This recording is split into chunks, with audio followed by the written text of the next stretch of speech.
Buenas tardes, hermanos. Mi nombre es Walter. Bueno, quería hacer un estudio sobre Judas Iscariote, un tema que no se habla mucho, pero hoy lo vamos a tratar, que sea de bendición para todos. Dice Judas Iscariote. Había 6 Judas en la Biblia. Judas, que era el medio hermano de Jesús, se encuentra en Mateo 13:55 y Marcos 6:3. Judas, que es el mismo donde está expresado Lebeo y Tadeo en los libros de Lucas y de Mateo, es el 10º discípulo nombrado mayormente, y es el mismo. Judas, Lebeo y Tadeo son lo mismo, el mismo que escribió el libro de Judas. El libro Judas fue el que escribió el libro que se presenta como hermano de Jacobo. Lo podemos ver en Lucas 6:16, en Hechos 1:13 y en Judas 1:1.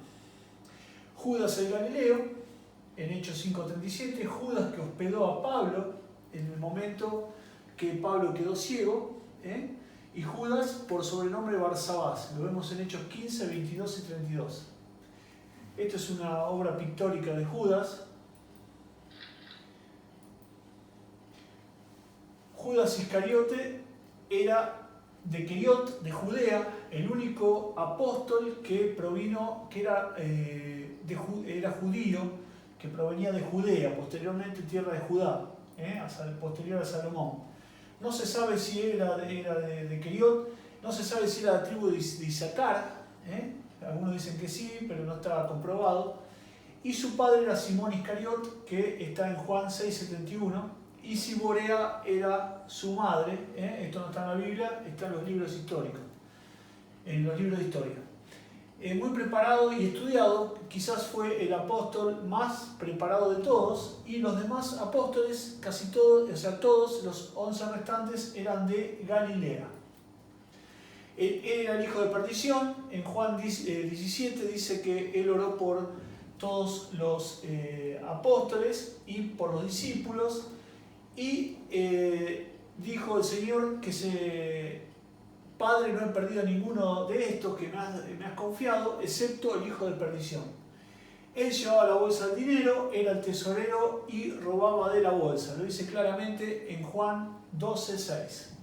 En la última cena, el Señor predijo que lo iba a entregar, y lo podemos ver en Mateo 26, en Juan 13, y esto está descrito en los 4 evangelios. Esta es la Santa Cena, según Leonardo da Vinci, por allá por el año 1500. Esta forma de mesa no es la adecuada para la época, es por un tema de dibujo, y acá podemos ver a todos los apóstoles, inclusive a María, la podemos ver acá, Jesús en el medio. Pero cuando el Señor dice: el que moja conmigo en mi plato su pan, ese es el que me habrá de entregar. En la época de Jesús había una mesa redonda y había un plato central.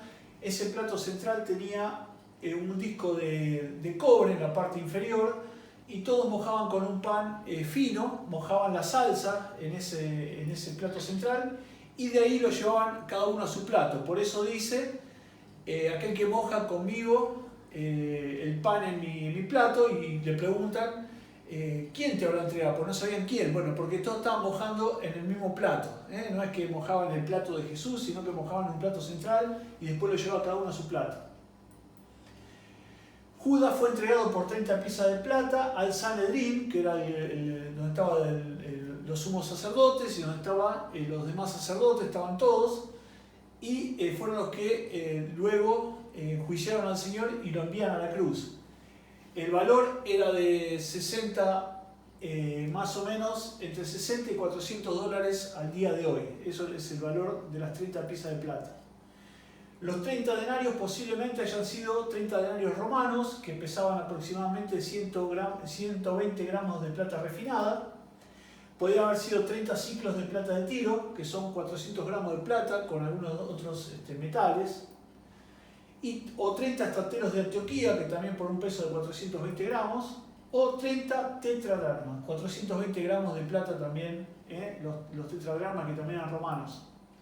Acá están un poco las monedas, con la figura de Julio Augusto o Julio César en la parte del anverso, y en el reverso un águila o un caballo de batalla, y acá también un soldado. Bueno, eso eran las monedas de la época. Acá está el tantero de Antioquía, el tetradracma, los denarios romanos y los ciclos de Tiro.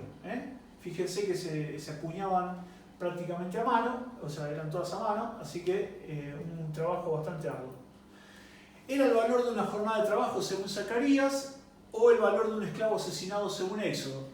El valor de trabajo de Zacarías dice que deme mi jornal, dice ahí en Zacarías, y dice en forma irrisoria, dice lo voy a devolver al arca del templo porque era un valor que no era considerado mucho dinero. ¿Amén?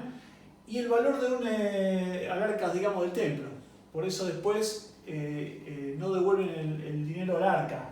De ahí viene la devolución de ese dinero al arca del templo, al alfolí. Y la otra excepción es que en Éxodo el valor de un esclavo asesinado por un buey, por ejemplo, valía 30 piezas de plata. Lo entregó con un beso, algunos dicen en la mejilla, otros en la mano, según la costumbre de la época, y otros dicen que fue con un tipo ósculo santo, que es un beso en la boca, y cuando en las salutaciones finales de las cartas dice besad a los hermanos con ósculo santo, o saludar a los hermanos con ósculo santo, es un beso en la boca espiritual. Tenía un remordimiento tremendo. El Sanedrín en Mateo 27, 1 al 3 dice que le dijo, ¿y a nosotros qué? O sea, que a nosotros nos interesa tu remordimiento, tu arrepentimiento.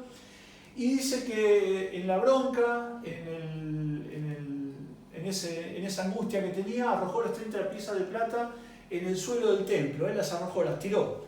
En 27, 1 al 3 hay un cierto desfasaje en la historia, porque en 27, 1 al 2 aparentemente el Sanedrín estaba entregando a Julio César, estaba entregando al Señor para ser crucificado, y en el 3 lo vemos a todo el Sanedrín junto con Judas entregándole las 30 piezas de plata. Así que hay un desfasaje ahí en el relato, pero es válido porque es bíblico. Eso está en Mateo, es el único lugar donde está descrito. El suicidio por ahorcamiento también lo vemos en Mateo 27:5, y es el único evangelio que lo relata.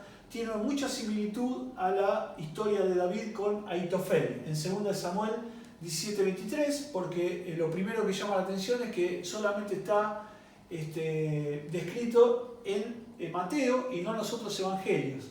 Y después dice Pedro en Hechos 1:18 que él cayó de cabeza y se partió al medio. Hay una cierta dicotomía en ambos relatos. No se puede entender bien qué sucedió bien con Judas Iscariote, pero podemos afirmar lo siguiente.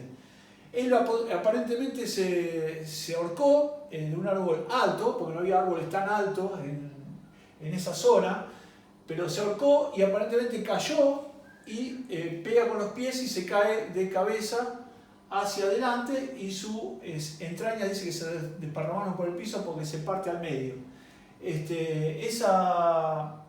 Esa relación es que cae, pega con los pies y quiere decir que la muerte de Judas fue tremenda. Eso es lo que quisieron resaltar aquí tanto Mateo como Pedro. El Sanedrín compró un campo al alfarero, como no podía devolver este dinero porque era con precio de sangre, lo devuelve, o sea, no lo puede devolver a las arcas del templo, como dice ahí en San Zacarías. Entonces compra un campo al alfarero que era para sepultura de los extranjeros. Ese campo en idioma original es Acéldama o campo de sangre. Bueno, hasta aquí está el estudio de Judas Iscariotes. Lo pueden ubicar en YouTube, en Cursillos Cristianos. Ahí tenemos varios estudios. Así que espero que haya sido bendición y que el Señor nos esté dando iluminación para siempre comprender su palabra. Que el Señor les bendiga.